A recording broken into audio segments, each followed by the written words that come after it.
Seketika itu langsung saya dimintai untuk mengirim rekening, tapi saya nggak mau. Di sini masih terikat dengan gengsi ya. Masa aku wong satria, wong lanang, wong satria kok dibantu wong ya kan?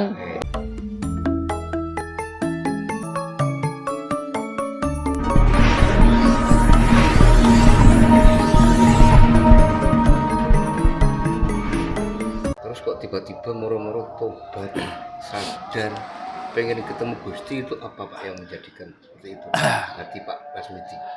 Kalau stop dari perilaku preman saya, itu saya pernah berjanji dulu, masih anak saya masih satu. Kalau anak saya lahir laki-laki, maka saya akan berhenti dari duniaku. Iya toh. Itu janji pertama. Nadar gitu Pak kalau Nggih, nadar ya. Jadi setelah anak saya laki-laki itu lahir, saya bangga karena ada darah turun saya. Saya stop dari premannya. Tapi belum stop dari satu asumsi, menghasut, memfitnah, mencari-cari kesalahan orang lain. Ini belum ya. tahu kok. Belum tahu kok. Bisa terus main jalani Pak ya. Ya termasuk gak maling tapi menipu kok, Mas. Menipu iya. Loh, gak maling tapi menipu. Nah, itu artinya kan munafik. Betul. Iya kan? Kerja di Surabaya itu pokoknya sing penting aku oleh koyo, gak peduli bosku mangan gak mangan, aku wis gak peduli, pokoknya sing penting aku oleh nyisihno teko hasil pekerjaku iki, gak ngurus. Ya. Tuh. Gak maling tapi menipu. Itu. Kok bisa berhenti Pak? Waktu itu gimana? Kalau maling bisa berhentinya kan karena janji kalau anak saya lahir saya berhenti.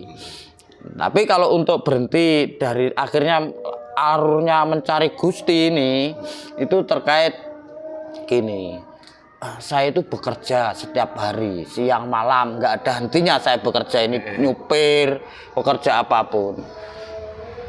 Bukan mendapat hasil yang bisa saya wujudkan sebagai harta, ya toh.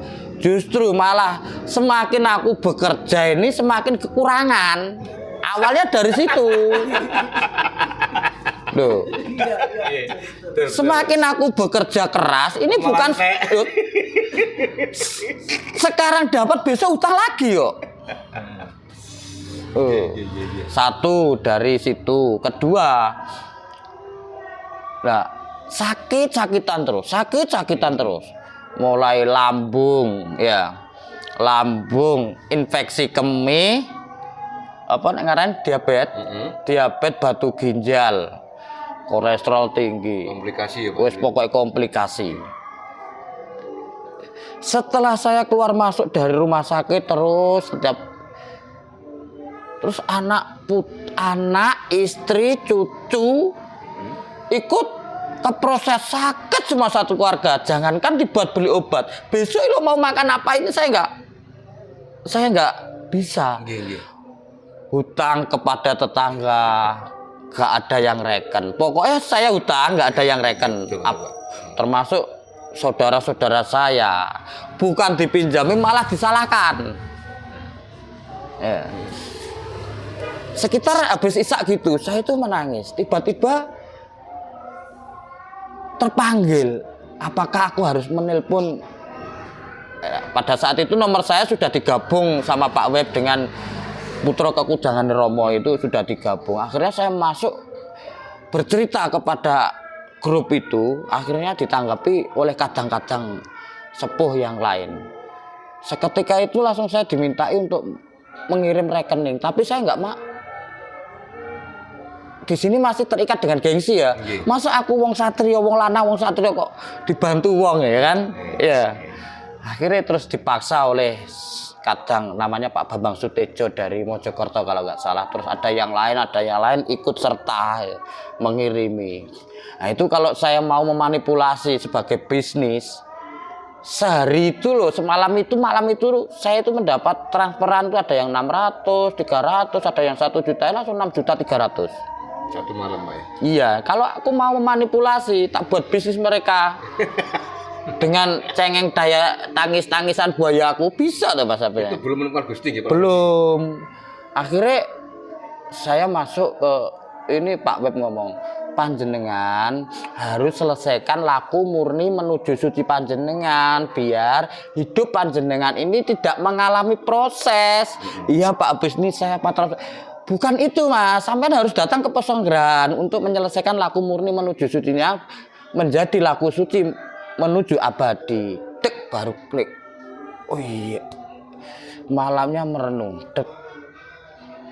Nangis mata ini sampai semalam itu. Akhirnya keesokan 2 hari kemudian saya ditelepon kadang dari sana loh, Brebes. Namanya kalau nggak salah itu Pak Tri atau Pak Gun. Pak Gun dari Brebes, tapi tinggalnya di Jakarta. Kadangku jenengan harus berangkat ke Boyolali segera agar panjenengan di. Nah itu iya Pak, saya mau menunggu transport. Karena ini masuk ke ATM yang tadi dikirim orang-orang itu masuk ke ATM-nya istri, jadi saya nggak berani mengambil kan. Akhirnya dikirim sama itu, seketika itu langsung berangkat saya. Atau keluarga? Tidak, Sendirian? saya sendiri. Nah itu loh, di sana itu batu ginjal saya keluar Mas. Di sana batu ginjal saya itu keluar tanpa merasakan sakit itu gerjel metu sak gini 3. Terus dari sana itu proses yang saya sakit saya yang sekarang yang saya ceritakan itu sampai sekarang nggak pernah kambuh. Sampai sekarang nggak pernah kambuh. Sudah ketemu Gusti masalahnya Pak. Ya, itu. Dan keluarga saya penyakitnya sembuh semua sekarang. Iya. Kalau proses min dan plus enak nggak enak itu sudah menjadi prosesnya dualisme tadi. Sekarang saya tinggal menikmatinya. Nggak terjebak enak nggak enak, saya nggak terjebak. Pak tadi menyebut laku menuju kesucian dan kesucian menuju keabadian gitu. Itu apa Pak?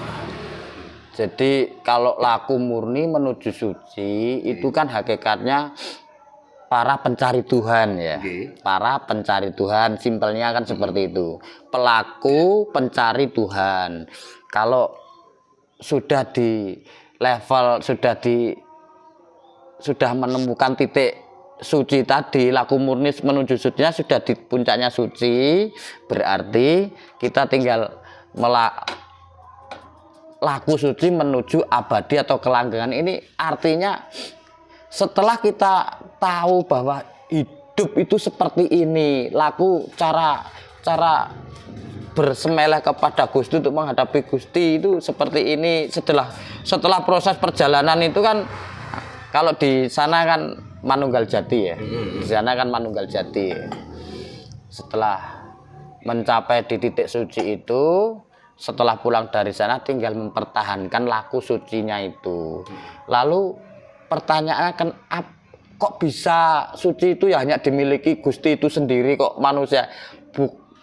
Kita bukan mengaku suci tapi mempertahankan laku suci yang artinya tidak lagi memfitnah, membuli, tidak berprasangka buruk kepada orang lain, tidak mencari-cari kesalahan orang lain, gak seneng rasani wong, gak bla bla itu kan yang disebut laku suci. Itu berhenti dari semua itu. Tuh. Makanya saya di sini dinamai laku suci. Nah, kalau masih itu berarti kan belum suci ya. Itu maksudnya di situ. Yang dimaksud suci sendiri itu kayak apa sih? Kalau suci itu tidak bisa diceritakan. Suci itu tidak bisa diceritakan, tidak bisa digambarkan, tidak bisa dianalisa, tidak bisa dibayangkan. Karena hakikat daripada suci kan ya Sang Pencipta itu sendiri. Gitu loh. Makanya tadi ketika saya ditanya tentang rasanya bagaimana bertemu Gusti, nggak bisa menjelaskan. Bagaimana kita bisa menjelaskan tentang suci itu? Yang disebut Tuhan kan suci itu. Selain Tuhan itu kan nggak ada yang suci gitu. Jadi bukan suci itu bukan karena habis mandi, keramas, bahasane bar kelon adus keramas, suci bukan. Wudhu bukan. Terus pakaiannya resik kabeh bukan. Iku suci secara manusia. Itu gelarnya, tapi suci secara keseluruhan kan hanya dia sendiri. Nah, kita tinggal mengikuti yang dilakukan dia, wujudnya dia itu. Jadi suci itu tidak membenci, tidak berasumsi, tidak mencari-cari kesalahan orang lain. Itu kita laku kita itu seperti itu.